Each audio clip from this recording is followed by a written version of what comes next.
lot of black people that is now trying to chase the white man also from South Africa. I always knew you were stupid, but that stupid I never knew.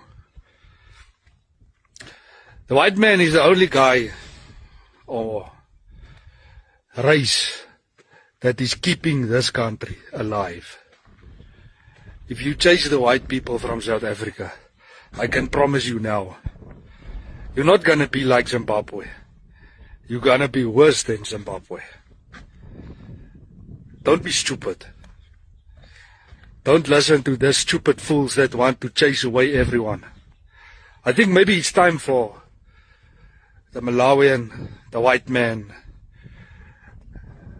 the Zimbabwean, all these innocent people you want to chase. Maybe we must take hands and we must chase you back to the sea. Because you think this country belongs to you. It doesn't belong to you, my brother or sister.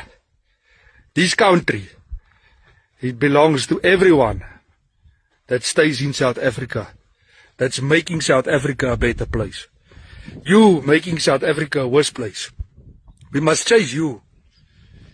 You must go to the sea.